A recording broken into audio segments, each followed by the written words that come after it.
Lena Khan, writer and director and independent filmmaker, graduated from UCLA with an undergraduate degree in political science and history. She then went on to graduate UCLA's School of Theater, Film, and Television. Shortly after graduating from film school, Lena received 2 awards in the first ever One Nation, Many Voices online film competition. In her short film, set to the song A Land Called Paradise by Kareem Salama, she gave American Muslims a voice to share their experiences and address some of the stereotypes people have. Around the same time, Lena began working at Participant Media, the makers of such movies as The Kite Runner and Syriana, where she gained invaluable experience about the film industry and was able to fine-tune her craft. More recently, Lena has been working on short films, commercials, and music videos for international artists such as Maher Zain. Now she's about to embark on her feature film directorial debut with a movie called The Tiger Hunter, which she herself penned. I recently had the opportunity to chat with Lena about her work and her upcoming movie. Assalamu alaikum. Welcome, and thank you so much for taking time out of your busy day to chat with me. Oh, no problem. So, we heard about in the intro how you did an undergrad degree in political science and history, and then you went on to complete film school. So, why don't you tell us a little bit about why you decided to go into film? Yeah, I had actually done my undergrad in political science and history, and I was all set. I was going to go into academia, become a professor. I think there's 2 things. First, I had always been kind of just as much artistically inclined, but, especially in our community, even if that's the case, you don't think of that as being a career choice. It's just something you do on the side. Mm-hmm. And then on the side, I'd always been interested in things that have kind of a community or social impact. So when I wanted to be a professor, obviously I wanted to educate people. And then there's just so many things that went on in college. I would be in student groups and we were trying to raise awareness of certain issues.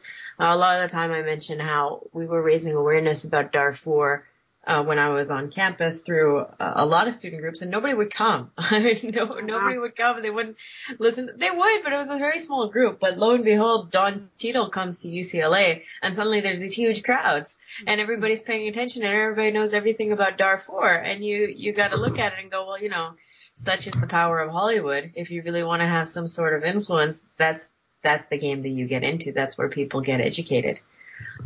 So that was part of it. I mean, it wasn't necessarily just that incident, but a lot of things like that. You really look at the society here, and if you really want to have any means of a voice, you have to be part of entertainment and the media. That's just how it works.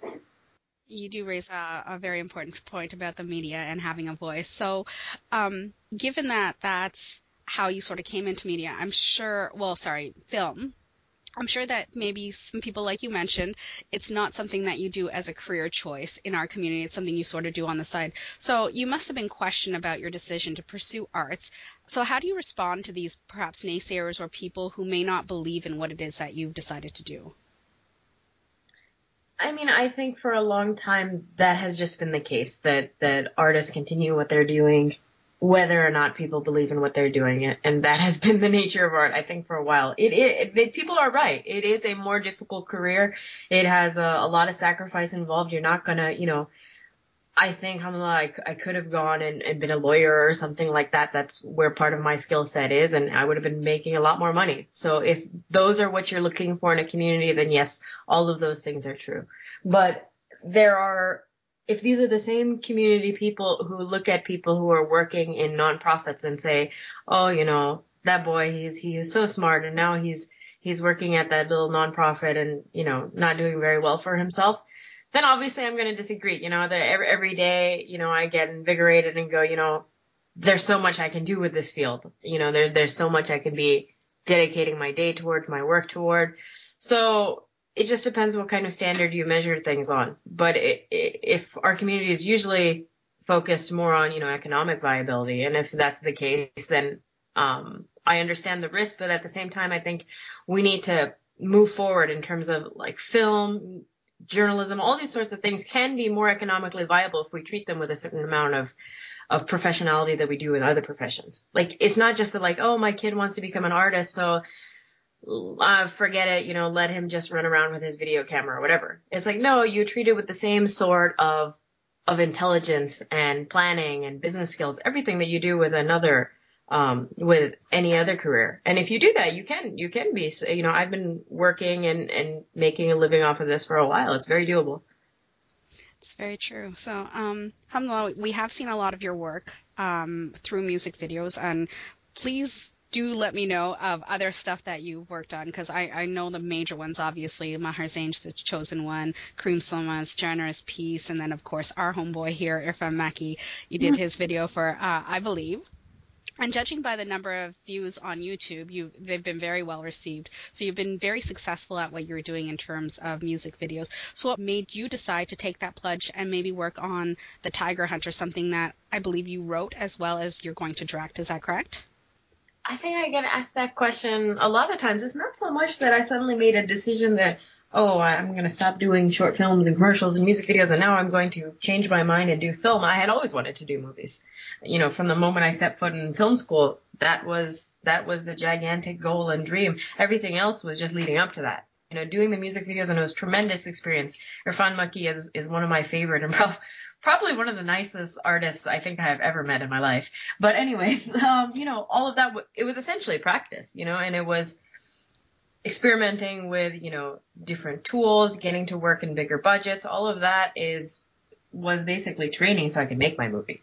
I didn't make the movie early on because obviously you don't take on such a big project irresponsibly. And so that was part of the reason that I had done all those videos. So it was always, for this larger goal. That's good to hear. So we know that there's obviously going to be a lot of insight from all those other different productions that you did in this particular, I guess this is your film directorial debut. Right. And from what I've read, The Tiger Hunter is loosely inspired by the stories from your father. So you want to tell us a little bit about what The Tiger Hunter is about, and maybe tell us why this story and why now? Yeah, The Tiger Hunter is a story of a young South Asian man, Sami Malik, who was born to a father who was kind of like my grandfather. He was the biggest, coolest thing in India. He was a tiger hunter, a guy who just, John India. And so when Sammy grows up years later in times of change, there's a different way for you to become somebody in the world. He comes to 1970s America to kind of try to live up to the legacy of his father and also to impress his childhood crush. And then, from there on, it's very much a buddy comedy. He gets involved with a group of kind of, misfit 70s Americans and roommates, gets, caught up in all of their escapades, and, his plans are derailed, and, kind of goes from there. It's very much about a young man, chasing his ambition and trying to figure out what the limits to it are. As for it was loosely inspired by some of the stories my dad told. It was more so, not so much of the stories about him, but starting to write something about that came from these stories he used to tell. And when he used to tell them, they were fascinating and everything. But when you grow up, especially, if you're a minority in any sense, sometimes you think, oh, those stories aren't going to be interesting to anybody else. People are only interested in, Matthew McConaughey and Jennifer Lopez having a movie together. Oh my God, that was years back. But anyways, so I started writing the story, and when I started telling the story to people at my production companies, they're like, oh my gosh, you should make that into a movie. And I was like, oh wow, people beyond my family are actually interested, because you always think like, who's going to be interested in a story about an Indian guy, or who's going to be interested in a story with, he happens to be a Muslim guy as well. But no, people were fascinated, and then I spent about a year and a half writing it, and obviously there have been revisions and things afterwards. We hired another writer. So yeah, kind of went from there. It's very interesting. So just out of curiosity, is there a reason that you maybe chose the 1970s as the time that you're going to do this, set the movie in? Is it because that's kind of what the stories you heard were, or is there some other reason that you chose the 1970s Chicago specifically? I think it's a little bit of both. Chicago, that decision was easy. I mean, a lot of people will talk about how Chicago was one of the basic areas of at least in America is one of the areas that was the beginning of what would you call it, like the South Asian diaspora. That's where you find, all the immigrants used to come there. They came to other places too, but really early on they got settled there. As for the time period, I mean, it is a dramatic comedy, so the comedy part is important. And the 70s just seems to have a lot more charm than this time period does. I mean, imagine how easy it would be if all those guys who are, and they're not all immigrants, but they are all, I guess you would say, kind of on the lower rungs of society. I mean, how easy would it be if they're like, oh, well, I'm just going to look this up on WikiHow, you know, when something goes wrong with their car, or if instead of getting a telegram, you know, Sammy just picks up his phone and he texts his mom about things. It's just, I don't know if it's true, but it feels, at least cinematically, would feel like things are a lot easier now. You know, there is a lot more of an immigrant community, and forget an immigrant community, things are, you can go to McDonald's and get something for, 50 cents. It's just, and the internet has opened up a whole world of possibilities that are not available in our film. And it's a world where people would think of clever things to get around that. It's just like, imagine, I don't know if you've seen the movie Catch Me If You Can, with Leonardo DiCaprio, which was also a period piece of some extent. Imagine if instead of Leonardo DiCaprio going in the bathtub and taking off the labels of those ticket things or plane stickers, that he just went on Photoshop. I mean, it's just a little bit less interesting. I totally understand. And yeah, it does sound a lot more interesting. And it's definitely a time frame that I think we see depicted in films. I see where you're coming from in terms of the cinematography behind that as well. In terms of the movie and how it's written, you did mention he's a South Asian man. He happens to be Muslim. Who are you looking to reach out to with this particular movie? Who do you think will identify with the characters in the movie? I don't think they need to identify on our audience. I don't think we're shooting for them to identify necessarily on an ethnic level or anything like that. I think a lot of people maybe who have been affected by the recession. I mean, honestly, it's a guy who's trying to live up to, a lot of it is an economic dream that you keep being told here that, if you work hard, you're going to get to this position. If you work, it'll come, which isn't always necessarily the case. And that's a little bit of the struggle that Sammy goes through in the movie about how long is he going to bank on that dream and put his life on hold. So I think a lot of people who have faced that situation would resonate with that. We're not at all shooting for a predominantly South Asian, or by no means are we shooting for a Muslim audience. Those would hopefully happen to also be the case.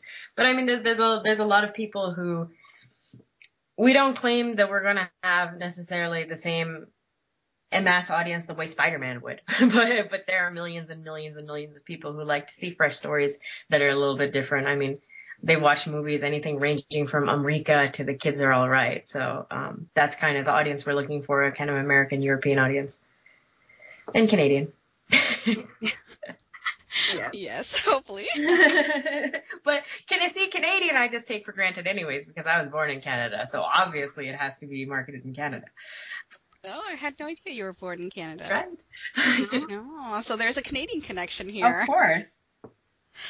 That's awesome. So, so in terms of how you've gone about getting this, like, everything ready for the production of this film, like you did say that you spent a year and a half writing the script for this film.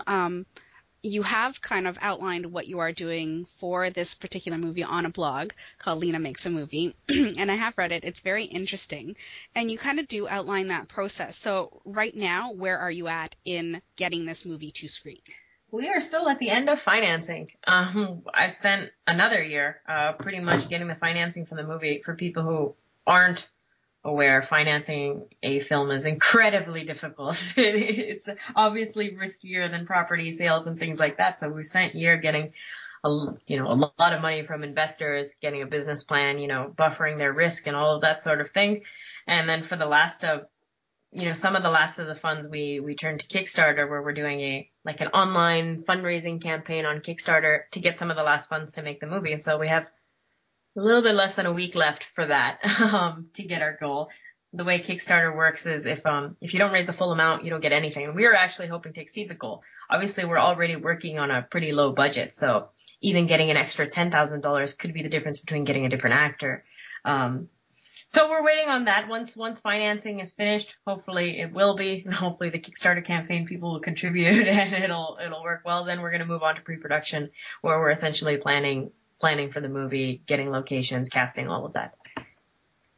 So I want to talk about Kickstarter a little bit. I was looking at some of the rewards that you have for Kickstarter. It seems like a very interactive way to get the audience involved in your film. Like, there are options of, if you pledge a certain amount, you get your name in the film or whatever. So, did you think a lot about what these rewards were going to be on Kickstarter and how to, I guess, reach out to the community that, this is something that they want to be involved in? Yeah, definitely. I mean, figuring out the rewards, and I'm not even sure if some of them were the best choices or maybe they were. That took a lot of effort. First of all, a lot of people just give rewards like things like t-shirts and things like that, but I honestly didn't think people would be that interested in that sort of thing. And at the end of the day, if you're fundraising and you have to spend $20 on a t-shirt, you're already giving away most of your money that way. And then it's just the entire thing since I've launched my blog and everything has been about getting people more involved in the movie, more understanding of the process. So we wanted the Kickstarter campaign to reflect that.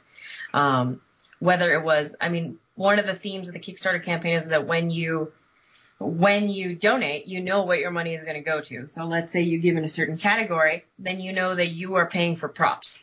And once we make the movie, we're going to be sending everybody who donates a clip of what they essentially made possible. So a lot of people, for instance, are donating in the $250 category. And that's going to help us pay for our picture car, which is the car that we use in the movie. It's a Dodge Charger. So, all of those people, when we have some of the clips and they see the Dodge Charger on screen, they're going to know, that is there because they paid for it, essentially. So we really wanted to bring them in and show them that they were a part of the movie because they are. By no means are they just random donors that we forget about. They really are making this happen. It's hard to make movies happen, and we wouldn't be able to do it without all the people who are kind of taking part. In terms of support, looking at social media, you can see that you've used a lot of different forms of social media sort of to get the word out there about your movie and about your Kickstarter campaign, that kind of thing. And it's incredible to see the sort of support you've been getting from religious leaders such as Imam Shoaib Webb, Dr. Ingrid Madison, Sheikh Faraz Rabbani. Has this translated into support from our community? It has. I can't say it hasn't. Probably, I want to say a third to a half of our donors are Muslim. So obviously it's translated into some sort of support. Even, Sheikh Faraz even donated himself. So, can't say that that's not support. And people have been, on the non-monetary front, of course, people have been amazingly supportive. Emailings, just being excited, spreading the word around, those things are immensely helpful. They've already, supported a lot financially. With all the buzz, I'm hoping it translates into a lot more financial support as well. But I think a lot of people might be procrastinating and not pledging until the last minute, or at least that's what I'm hoping. We have thousands and thousands and thousands and thousands of likes on our page and a lot of comments, and we've been covered in most of the major Muslim media outlets. We only have about 400 donors to the project, though. And when you consider that a lot of the donations are things like, there are a sizable amount that are 250 or there's even a couple thousands, but most of them are about $25. So I'm hoping that all the buzz and the support from people like them, like Imam Suhaib has been so strongly supportive, Sheikh Faraz as well. I hope it translates into contributions as well. Inshallah. We hope so, too. Obviously, you're doing some amazing work as just being a visible Muslim out in the film industry. I did want to talk a little bit about that. Being someone who wears hijab in this industry, how has that maybe helped or even, I don't want to say hurt or made things challenging, I guess, for you to try and work on something like this in Hollywood? It has been obviously a challenge a little bit, but Hollywood is a business at the end of the day, and if you have something to offer them, they're going to ignore whatever piece of cloth you have on your head. And the sooner I learned that, the better. When I was I worked at a couple studios in Hollywood, and I used to be really, worried about that sort of thing. And I could tell they were treating me a little bit different. I think they thought maybe I was a little bit more foreign or things like that. But then, the burden on me was basically to prove myself, which is a very, very good burden to have when you are going to be defined by your skills. And so it really just made me, work a lot harder, make sure I had something to offer them, made sure I had, work or writing or anything it was that interested them, because that was the only thing that was going to interest them because I wasn't going to be drinking with them, after work. So, having that was actually a really good thing. It's been the case ever since I was in film school. Even in film school, sometimes it was hard. Like I didn't go out drinking with people afterwards. And that's everybody. It's not a film related thing. Everybody who's in some kind of graduate program knows that that's how people hang out and network. But in the film community specifically, you have to You know, if you can figure out, I started making my own work. For instance, I started getting, you know, my short films, music videos, things off the ground. And then I was able to hire those people, and then they could work on my sets. And that was the best networking I could think of. And it was great. And their respect for me grew. And so it's been a good thing in that way. I think people don't realize that people don't care too much, at least in Hollywood, if you're Muslim, if you can make them some money. And so I think the best example I can think of is there's a movie called Amrika which is about a Palestinian, I think, Christian who comes to America. And I'm pretty sure that whenever somebody posited that movie concept, I'm certain that everybody was like, it's America. They don't even like Palestine there. I'm sure that nobody's going to buy that movie. But the thing is, it was quite of a modest budget, and they made a lot of money on it. And any video store I go to in America has that movie, and not just one of them, but many of them. So yes, it's not Spider-Man, but I think people need to realize that there's a lot of movies that aren't Spider-Man, and that movie made a lot of money, and they just went and made it, and then nobody cared at the end of the day that it was a Palestinian person. I think the same could apply to Muslims or other minorities in the business. Okay, I'm going to end with two questions. First, if there is someone out there listening that wants to sort of get into film production, what would be give maybe your top 3 pieces of advice to them? Number one, I think would be, actually, of all people, my Arabic teacher in Egypt gave me this advice. He's like, well, if you're going to do it, just make sure you're good at it. Because that's the reality. It's unfortunately, I mean, this goes with the case for a lot of businesses. Good intentions will not get you there alone. So you need a skill set. You need to have some kind of artistic ability. And you need to really be honest with yourself and think, should I go forward with this? The same way that someone would go, do I honestly think I can become a neurosurgeon? Because it's an extremely competitive industry, extremely, and you should know that. Second, I think you should be set up for the risk of failure. Because, and I say this to all the young filmmakers out there, that what I had been told when I went to UCLA is you should be willing to fail for, 15, 20 years, whatever.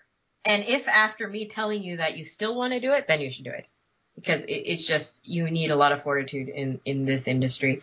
And then third is be very, very smart about it. It's not just about, for some reason, I think the arts community, we don't apply the same rules as other communities. If you were going to go into med school, you would research with people, you would work on your MCAT for years, you would figure out what people are looking for, all those sorts of things. You'd be very smart about it, very responsible.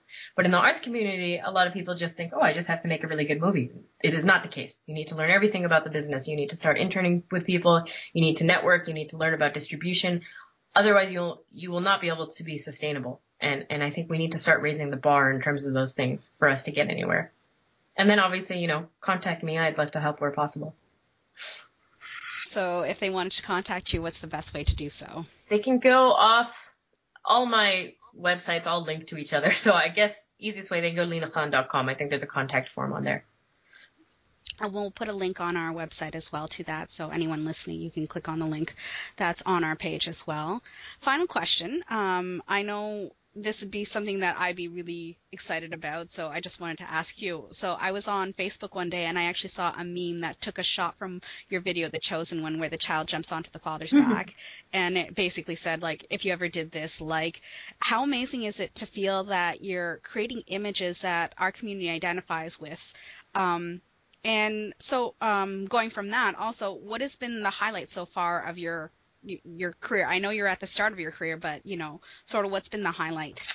I don't get the luxury of mentioning about this too much because we aren't playing to a Muslim audience. So I don't want to Muslimify things. But obviously, yeah, I was blown away too with that meme too. It meant a lot to me. The highlight has always been, and I don't know what could possibly beat that because I can't imagine making more of a difference in somebody's life, is with the Chosen One video with Maher Zain. I got word from 2 emails that the 2 people had converted, separately. So, and I was like, what? It's a 4-minute video, but the conversations had started from there. They had been so touched by it and some of the stories. So I can't think, no matter how successful this movie is, I kind of have a feeling I don't know what can beat that. That is pretty hard to beat, I do have to admit.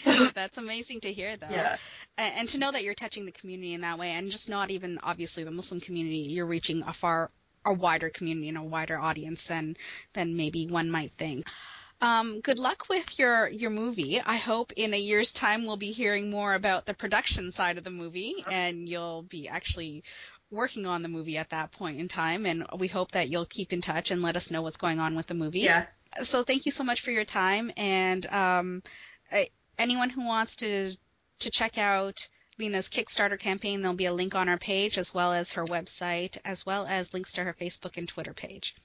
Okay, well, it was good talking to you. Thank you. No problem. That was an interview with writer-director Lena Khan. As an update, since the recording of this interview, Lena has reached her Kickstarter campaign goal, to which you can still contribute. Congratulations, Lena. We're looking forward to hearing more about the Tiger Hunter and seeing it on the big screen, inshallah. And that was the first edition of In Conversation with MuslimFest. Stay tuned to MuslimFest.com for more interviews, articles, podcasts, and videos. Until next time, Assalamu alaikum.